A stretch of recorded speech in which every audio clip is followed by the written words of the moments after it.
pride led two billionaires, Carl Icahn and Bill Ackman, to war. One lost nearly $1 billion. The other made a fortune. It started as a business dispute. It ended as psychological warfare. And the moment their feud ended, the market turned on both of them.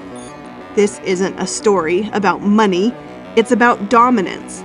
And by the end, you'll see how pride can move more money than any algorithm ever could. I've spent months dissecting this billionaire feud, trades, filings, interviews, the receipts behind every move. What I found wasn't strategy, it was revenge. A handshake deal gone bad. A 5-year grudge that turned Wall Street into a battlefield. Two men fighting not for profit, but for the right to say, I was right. This is about Carl Icahn and Bill Ackman, the most expensive ego war in financial history. This is the story of how ego made and unmade $1 billion. This is The Wealth Project. Subscribe and follow now to learn the rules the rich play by. The poison between them. Bill Ackman, the polished crusader, Harvard-trained, camera-ready, master of the presentation deck. He doesn't just short stocks, he builds an army. When Ackman bets against a company, he doesn't whisper it. He holds press conferences. He declares war. He influences. Carl Icahn, the street brawler from Queens. He doesn't pitch, he pounces. Old school, ruthless, the kind of man who built his fortune through takeovers and intimidation. Icahn doesn't need PowerPoint slides. His reputation alone can move markets. But these two, they had history. A deal from 2003. Hallwood Realty went sideways. Ackman claimed there was a handshake agreement. Icahn walked away with millions and refused to share a dime. Ackman sued. After years in court, he won about $9 million. But that wasn't victory. It was humiliation wrapped in paperwork. To Icahn, Ackman was a spoiled kid who cried when he lost. To Ackman, Icahn was a liar who played dirty. The money didn't matter anymore. What mattered was respect and who had the last word. That poison would sit dormant for years, waiting for a spark. Now you understand the grudge, but knowing why they hated each other is useless if you don't understand the weapon Ackman chose. Because on December 20th, 2012, Bill Ackman did something that would change both of their lives forever. And what happened next turned a simple investment into a 5-year war. The $1 billion shot. Ackman steps on stage in New York City. Behind him, 342 slides titled, Who Wants to Be a Millionaire? His target, Herbalife. His thesis, it's a pyramid scheme preying on the poor. His bet, $1 billion short. Slide after slide, he calls Herbalife a fraud, a house of cards waiting to collapse. He paints himself as the hero, Wall Street's moral crusader exposing the con. The stock tanks 12% that day.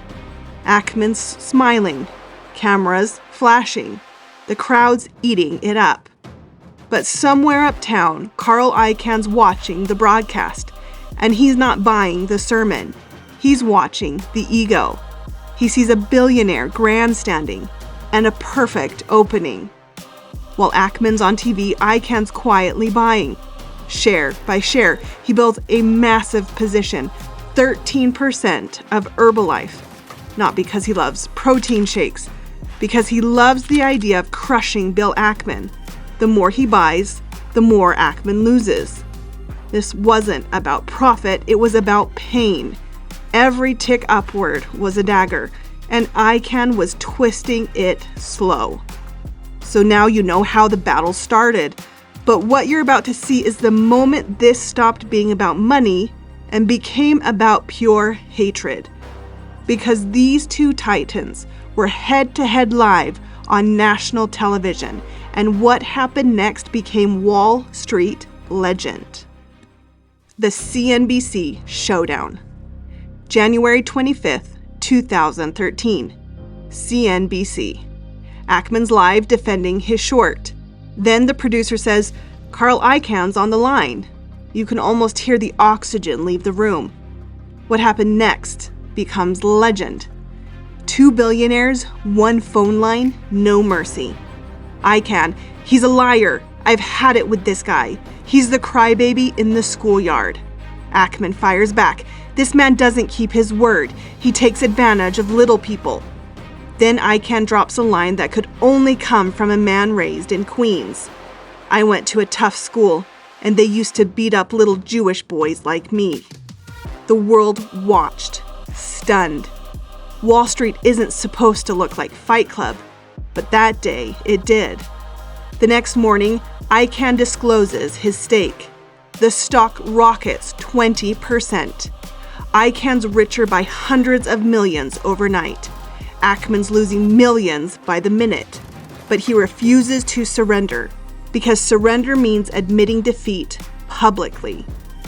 Now you've seen the battle, but here's where things get really interesting, because what the Federal Trade Commission decided revealed something about how power actually works, and it set the stage for the final surrender.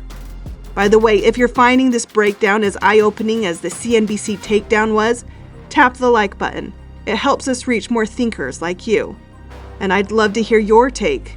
Was Icahn playing chess or just exploiting a vendetta? Drop your verdict in the comments. The regulator's verdict. 3 years of headlines, 3 years of pressure.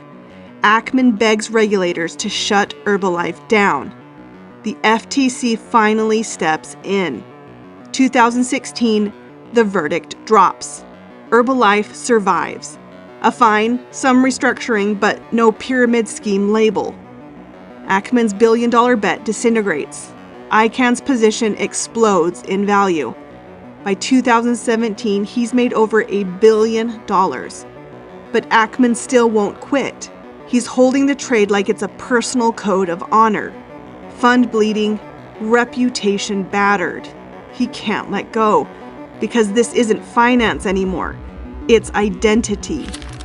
Then, February 28, 2018, after 5 brutal years, Ackman finally folds. He closes the short. And the market's response? Pure irony. You now understand the entire war, but what I'm about to show you is the single piece of data that proves this was never about Herbalife's business model. It was about one man's vendetta. The price of pride. The day Ackman exits, Herbalife stock erupts from $92 to $100 in 48 hours. Nothing about the business changed, only the energy did. For 5 years, one man's intentional obsession had been holding the stock down. And when that obsession disappeared, the market snapped free, like it had been waiting for permission. Icahn didn't just win the trade, he played the man. He understood that Ackman's conviction wasn't strength, it was ego dressed as integrity. He weaponized his rival's pride into profit. No algorithm could model that. Only instinct and blood in the water. That's the real hedge. Knowing your opponent better than he knows himself. But here's the twist nobody talks about. Because in the world of billionaires, the game never ends. The hunter can become the hunted, and both of these men would learn that lesson. The hunter becomes the hunted. In 2023, the tables turned. Hindenburg Research, one of the most feared short-selling firms on the planet, accused Icahn Enterprises of being over-leveraged, a house of cards built on borrowed prestige. The stock crashed, billions erased in days. The hunter became the hunted. And Ackman? He pulled off a comeback straight out of a screenplay. During the COVID crash, he placed a $27 million hedge against market collapse. Weeks later, It was worth $2.6 billion. In one of the greatest turnarounds in financial history, Ackman, the fallen crusader, became the market's golden boy again. And Icahn, the predator, was bleeding. The moral? The markets don't play favorites, it just keeps score. Final act, the war never ends. If you strip away the numbers, what you have here isn't finance, it's mythology. Two men, two philosophies. Ackman, the idealist who believes he can outthink the system. Icahn, the realist who knows he can break it. Each built fortunes on control. Each lost millions when their pride took the wheel. Because here's the truth every wealthy man eventually learns. Money isn't the final game. Control is. And the moment you fight for ego instead of advantage, you've already lost. In the end, the markets didn't decide their fate. Their emotions did. Icahn vs. Ackman wasn't about stocks. It was about winning. You just watched how a handshake became a billion-dollar blood feud. But this is just one of many. When revenge fuels billion-dollar decisions, markets shake and fortunes shift hands. The next billion-dollar play is one click away. Keep playing smarter with The Wealth Project. Pick our latest insight or a curated favorite right here on your screen.